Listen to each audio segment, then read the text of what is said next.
সম্মানিত দর্শক শ্রোতা, আজকের বিষয় হচ্ছে এই অন্তর্বর্তীকালীন সরকার মবের রাজত্ব কায়েম করছে। আজকে 10 মাস পরও মবের মাধ্যমে দেশটাকে ধ্বংস করে ফেলেছে। মবের মাধ্যমে এই দেশের মানুষের নির্যাতন নিপীড়ন শুরু করেছে। প্রতিটা মুহূর্ত মবের মাধ্যমে যখনই চাঁদাবাজি লুটপাট নৈরাজ্য করতে যায়, তখন কেউ চাঁদা না দিলেই তাদেরকে আওয়ামী লীগের দোসর, ভারতের দালাল বলে, ফ্যাসিস্ট সরকারের দোসর বলে তাদেরকে অত্যাচার নির্যাতন করে।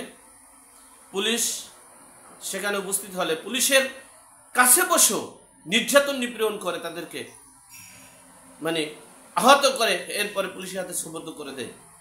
আর সেই ফ্যাসিস্ট পুলিশ, ফ্যাসিস্ট বাহিনীরা, আইন শৃঙ্খলা বাহিনীরা তাদেরকে গ্রেপ্তার করে থানায় নেয় এবং জেলে দেয়।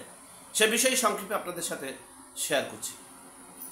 দেখেন, 5ই আগস্টের পর এই আইন শৃঙ্খলা রক্ষাকারী বাহিনীদেরকে, এই আওয়ামী লীগের দুর্বৃত্তকারীদেরকে সমর্থন করে, তাদের পক্ষপাতিত্ব করে দেশে যে নৈরাজ্য করেছিল আইন শৃঙ্খলা রক্ষাকারী বাহিনী, এটা অস্বীকার করার কিছু নেই।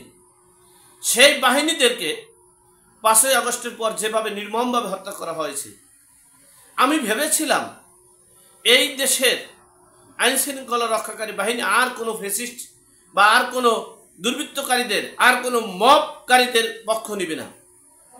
ন্যায় পক্ষ নিবে, অন্যায়কে অন্যায় বলবে।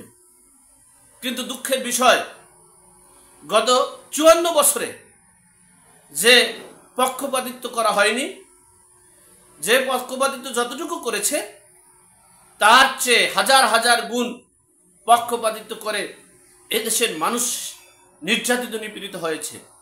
এদেশের মানুষের মৌলিক অধিকার হরণ করা হচ্ছে, প্রতিনিয়ত মব জাস্টিস, মব কিলিং করা হচ্ছে, প্রতিনিয়ত এই দেশে দুর্বৃত্তায়ন করা হচ্ছে, প্রতিনিয়ত এই দেশের মানুষের মুখের খাবার কেড়ে নিচ্ছে। আপনারা গতকালকেও দেখেছেন, গরুর হাটে একজন ভদ্রলোক গিয়েছেন। সেই ভদ্রলোককে এই মবকারীরা তাকে অত্যাচার নির্যাতন করেছে, এমনকি তাকে মাথা পিটিয়ে পুলিশ এবং গণমাধ্যম উপস্থিত থাকার পরও তাকে পিটিয়ে রক্তাক্ত করা হয়েছে। এরপরে বলা হয়েছে উনি নাকি আওয়ামী লীগের দোসর। একজন পুলিশ বলে উঠছে যে ওনার নামে তো কোনো অভিযোগ নেই, বলছে অভিযোগ আছে, উনি তাঁতি লীগের সভাপতি। আর ওখানে যদি 10 জনের সাক্ষাৎকার নেওয়া হয়েছে, সেখানে সবাই বলেছে আওয়ামী লীগের সদস্য, তাঁতি লীগের সদস্য। আর একজন ব্যক্তি বলেছেন যে উনি তাঁতি লীগের সভাপতি। আমি বলবো, উনি যদি তাঁতি লীগের সদস্য হয়ে থাকে, এজন্য যদি তাকে রক্তাক্ত করা হয় পুলিশের সামনে, সেনাবাহিনীর সামনে, নৌবাহিনীর সামনে, গণমাধ্যমের সামনে, তাহলে সার্জিস হলো ছাত্রলীগের, নিষিদ্ধ ঘোষিত ছাত্রলীগের সদস্য।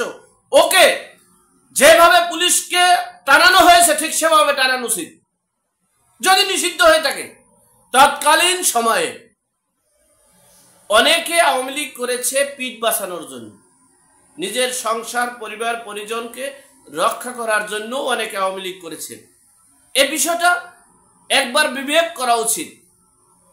কিন্তু মবকারীরা, তারা তো চাঁদাবাজি করবে, তারা লুটপাট করবে, তারা নৈরাজ্য করবে, তারা দেশটাকে দখলবাজি করবে, তারা দেশটাকে খেলাফতি রাষ্ট্রের দিকে ধাবিত করার জন্য এই দেশে বিশৃঙ্খলা সৃষ্টি করছে।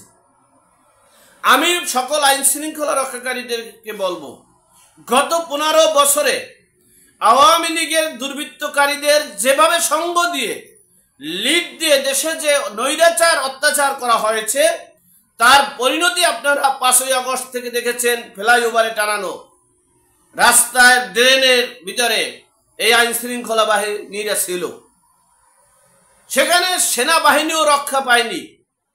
তাহলে মনে রাখবেন, 5ই আগস্টের পর যদি এটা হয়ে থাকে, এখন যারা তৌহিদি মব জনতা, মবকারী সৃষ্টিকারীদের পক্ষ নিয়ে এ দেশের নিরীহ জনগণকে এদেশের মানুষের অধিকার নষ্ট করে, এই দেশের মানুষের চাঁদাবাজি, লুটপাট, নৈরাজ্য এবং ভারতের দালাল বলে, আওয়ামী লীগের দোসর বলে যে নির্যাতন নিপীড়ন করা হয়েছে, আর নির্যাতন নিপীড়ন করার যারা নির্যাতন করেছে, পুলিশ, আইন শৃঙ্খলা বাহিনী উপস্থিত, গণমাধ্যম উপস্থিত, এরপরে যাকে নির্যাতন করা হয়েছে, আহত করেছে, রক্তাক্ত করা হয়েছে, তারপরও তাকে গ্রেপ্তার করে থানায় নেওয়া হয়েছে এবং জেলে দিবে।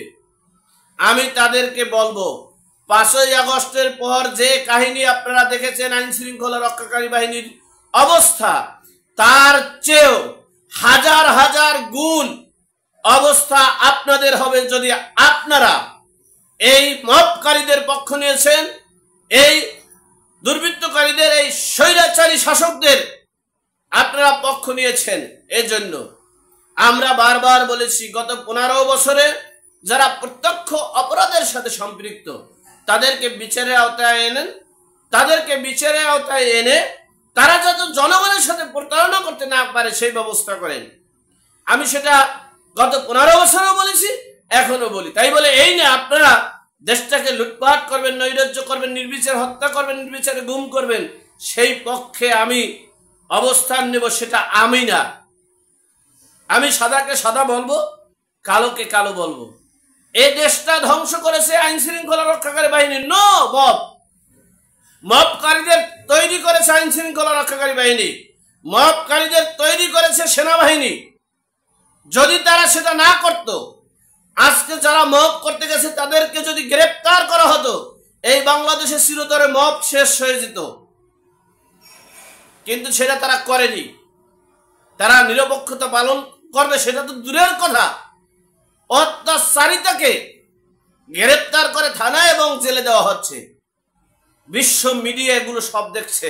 সময়ের ব্যবধানে সবকিছু রেজাল্ট বুঝে পাবো আমরা। আল্লাহ আমাদের সকলকে সঠিক জ্ঞান দান করার তৌফিক দান করুক। আমিন। আসসালামু আলাইকুম।